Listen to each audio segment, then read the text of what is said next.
Elden Ring 1.06 has just been released, and we are going to look through the patch notes in this video. They are distributing the update to improve the stability of gameplay and to adjust the balance, and you will have to apply the latest update before you can play the game again. The targeted platforms are PS4 and 5, Xbox One, Series X and S, and also Steam on PC. The major changes included in the latest update: additional elements. They've added the function to send summoning signs to summoning pools in multiple areas, including distant areas. That's going to really help out with matching with other players. They've put a note here saying when sending a co-op sign to distant areas with this function, summoning pools in Mogwin Palace will be excluded. They have also added the function to invade a larger area, including distant areas. They've added a new way to advance White Mask Vare's questline other than participating in multiplayer invasions by defeating a new NPC. Then for the balance changes, they've added the following adjustments to the Greatsword, Curved Greatsword and Great Hammers. They've reduced the time it takes for rolling to become possible after an attack.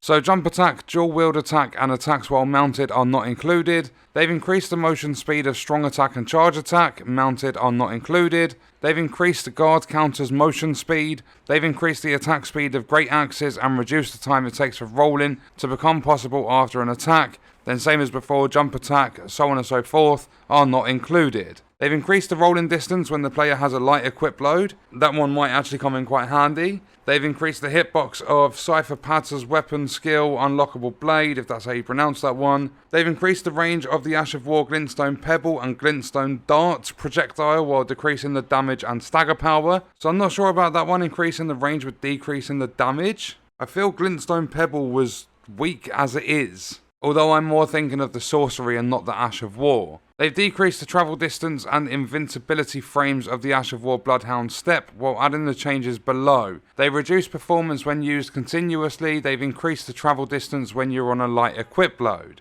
Moving down, they've shortened the activation interval when using quick step skill in succession, increasing its ability to circle around the enemy when locked on, and add the changes below, so the same changes as above with the light equip load and using it continuously. They've then decreased the damage and bleed build-up of weapon skill Corpse Piler when hit with the blood attack. When hit by the blade, the damage is only decreased slightly. Is Corpse Piler not the Rivers of Blood?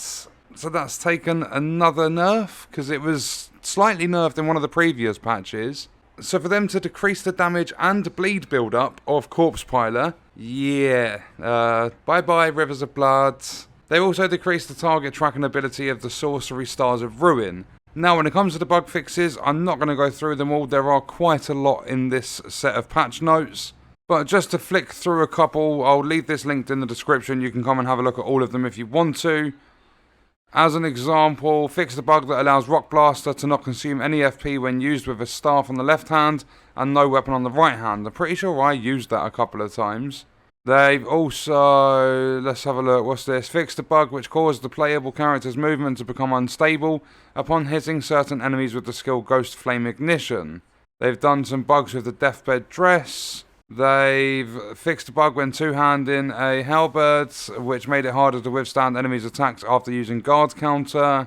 And yeah, there's a few more. And then at the bottom, we have other. They've added the error text to unauthorized items. In update file 1.04, they fixed a bug that allowed players to pass unauthorized items that cannot be obtained in-game to other players. After the distribution of the file, possession and usage of these unauthorized items will be subject to warning or penalty after a certain period of time. Okay, so people have been essentially like hacking the game, modding the game or whatever, getting things that aren't obtainable in the game, so maybe a weapon from the game files or something like that, and they've been giving them to other players or something like that. And then Elden Ring decoration, the version number will be 1.06. Online play requires the player to apply this update. They will continue to provide improvement updates in the future so you can enjoy Elden Ring more comfortably. Please stay tuned by following their social channels, so on and so forth. They've got a Discord server and all that good stuff. And that is patch notes for 1.06. They've nerfed Rivers of Blood,